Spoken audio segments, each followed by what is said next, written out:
നമ്മളുടെ എല്ലാവരും ജീവിതത്തിലും ഒരു ഫേവറേറ്റ് പേഴ്സൺ ഉണ്ടാവും. ചില ആൾക്കാർ പറയും ഹസ്ബൻഡാണ്, അച്ഛനാണ്, അമ്മയാണ്, കുഞ്ഞാണ്, അമ്മൂമ്മയാണ്, ഗ്രാൻഡ് പേരൻസ് ആണ്, ടീച്ചറാണ്. അപ്പോൾ നിങ്ങളുടെ ജീവിതത്തിൽ ഒരു ഫേവറേറ്റ് പേഴ്സൺ ആൻഡ് വൈ?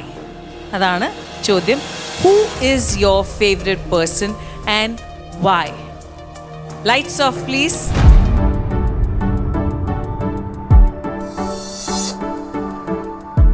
എൻ്റെ ഫേവറേറ്റ് പേഴ്സൺ എൻ്റെ അച്ഛനാണ്.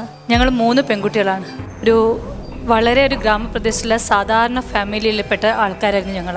അവിടെ 3 പെൺകുട്ടികളെയും എൻ്റെയൊക്കെ കുഞ്ഞിലെ എനിക്ക് ഓർമ്മ വെച്ച കാലം മുതലേ എൻ്റെ അച്ഛൻ ഗൾഫിലാണ്. 2 വർഷം കൂടുമ്പം 1 മാസത്തിൽ അച്ഛൻ വരും. അപ്പോൾ നമ്മൾ പറയുന്ന കുറേ ലിസ്റ്റുകളും കൊണ്ടാണ് പുള്ളി വരിക.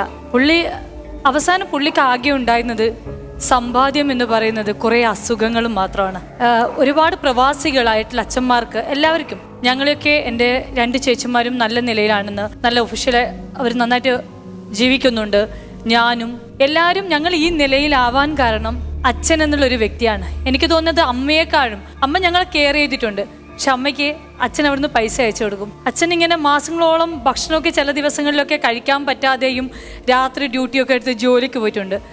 അപ്പം അച്ഛൻ വെച്ചാൽ ഒരു ദിവസം അച്ഛൻ വന്നപ്പോഴത്തേക്ക് ഗൾഫിൽ നിന്ന് വരികയാണ്. അച്ഛൻ്റെ ഒരു കൈ ഒടിഞ്ഞിട്ടുള്ളത്, ഒരു ഭാഗം തളർന്നിട്ട് ഇങ്ങനെയാണ് അച്ഛൻ വരുന്നത്.